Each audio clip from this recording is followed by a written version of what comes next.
प्रदेश में सब जगह आपदा के कारण बर्बादी हुई है, तबाही हुई है, लोगों की जिंदगियां गई हैं। उसके बावजूद भी सरकार आमदा हुई पड़ी है जश्न मनाने के लिए, और जश्न भी उन पैसों से मनाया जा रहा है जो डिजास्टर का पैसा है।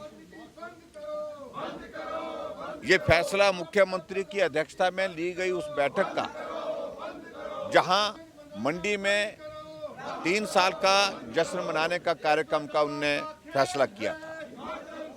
और ऐसे में इस सारी चीज का भी हम विरोध करते हैं, और खास तौर से हिमाचल प्रदेश में जो हालात बने हैं, आपदा के कारण जो नुकसान हुआ है वो तो हुआ ही हुआ है, लेकिन 3 साल के सरकार के जो फैसले हुए हैं उसके कारण हिमाचल प्रदेश में बहुत बड़ी क्षति हुई है, बहुत बड़ा नुकसान हुआ है।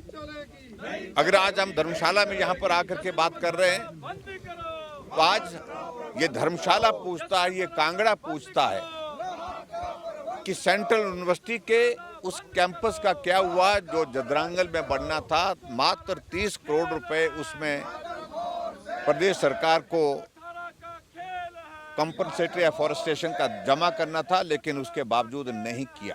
प्रश्न पूछ रहे क्या हुआ उस पालमपुर की उस यूनिवर्सिटी की जमीन का, जो सैकड़ों बीघा जमीन किसी एक इन्वेस्टर को यूनिवर्सिटी के कैंपस की देने का फैसला किया टूरिज्म विलेज के नाम पर।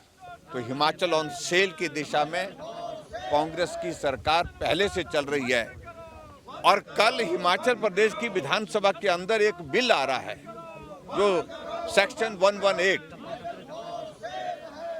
जिसमें रेवेन्यू डिपार्टमेंट की ओर से उस अमेंडमेंट को लाया जा रहा है, और उसके तहत जो बची कसर है उसको भी पूरी करने की कोशिश कर रही है। पूरा हिमाचल कैसे बेचा जा सकता है उस दिशा में फैसला लिया जा रहा है, जिसका हम विरोध करते हैं। गारंटी की अगर बात कहूं मैं, तो 3 साल के कार्यकाल में एक भी गारंटी ठीक प्रकार से अभी तक ना पूरी हुई। पूरी होने की तो बात छोड़िए, पूरा करने की दिशा में शुरू भी नहीं हुआ काम।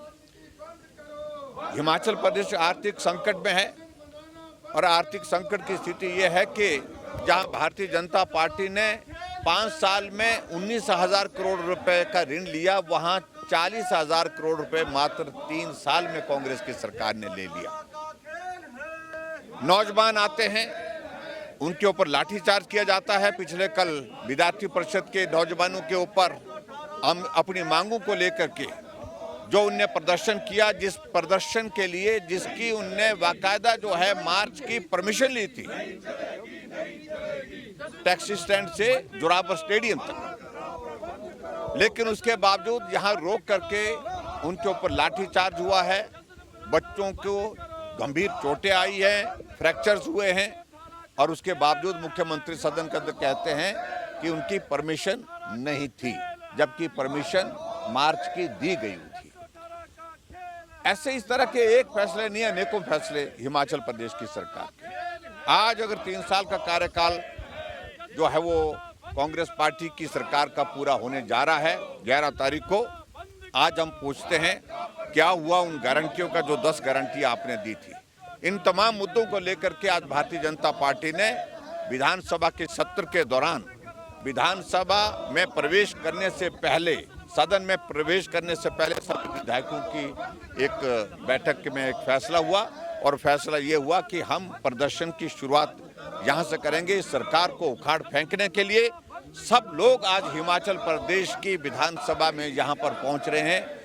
पूरे हिमाचल प्रदेश में बहुत बड़ी संख्या में आज जोरावर स्टेडियम में भारतीय जनता पार्टी के हमारे समर्थक आ रहे हैं, लोग आ रहे हैं, और आज ये प्रश्न भी पूछने का है कि विधानसभा में लोग अपनी समस्याओं के समाधान के लिए उम्मीद के साथ आते हैं, लेकिन अब विधानसभा के बाहर जो प्रदर्शन करने के लिए लोग आ रहे हैं वो सरकार को उखाड़ फेंकने के लिए आ रहे हैं। चाहे वो नौजवान पिछले कल विद्यार्थी परिषद के यहाँ पर आए थे, सरकार को उखाड़ फेंकने की बात उन्होंने भी की। कर्मचारी, पूर्व कर्मचारी सरकार उखाड़ फेंकने की बात कर रहे हैं। दृष्टिबाधित शिमला में सरकार उखाड़ फेंकने की बात कर रहे हैं। जो सरकारी कर्मचारी, जो पैरा वर्कर और यहाँ पर जो पार्ट टाइम वर्कर सारे जितने भी आ रहे हैं आजकल के दिनों में, सब सरकार उखाड़ कर फेंकने की बात कर रहे हैं। ओबीसी के लोग अपना हक मांगने के लिए आए, सरकार उखाड़ फेंकने की बात कर रहे हैं। तो 3 साल के कार्यकाल में हर जगह से एक ही आवाज आ रही है कि वर्तमान कांग्रेस की सरकार को उखाड़ फेंकना है। इसके लिए प्रदर्शन कर रहे हैं, क्योंकि सरकार से कोई उम्मीद अब बाकी नहीं है।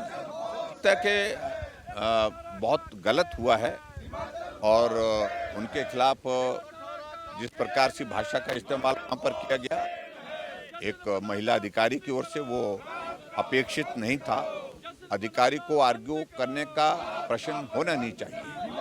और मैं ही अगर पूछता हूं उनसे कि जिस दिन प्रधानमंत्री नरेंद्र मोदी जी का पुतला राज्यपाल महोदय जी के निवास के गेट के सामने राजभवन के सामने जलाया जा रहा था, उस वक्त वो शिमला के अधिकारी कहाँ थे? जो प्रश्न है मेरा, क्या उस वक्त उनको नहीं लगा कि प्रधानमंत्री देश का लोकतंत्र का सर्वोच्च पद है और नरेंद्र मोदी जी देश के प्रधानमंत्री तो हैं, लेकिन दुनिया के सबसे लोकप्रिय नेता हैं।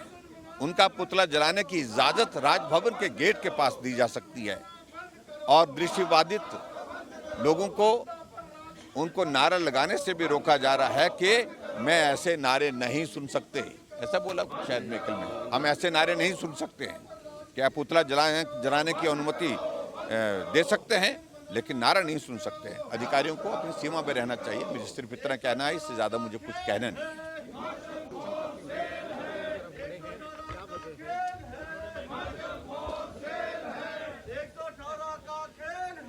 व्यवस्था पतन के 3 साल, बदलो भ्रष्ट सरकार, ये कार्यक्रम आज सदन के बाहर भी हमने प्रदर्शन के रूप में जोरावर स्टेडियम में रखा है। और इसके साथ जो हिमाचल प्रदेश में सुक्खू सरकार के 3 साल का कार्यकाल पूरा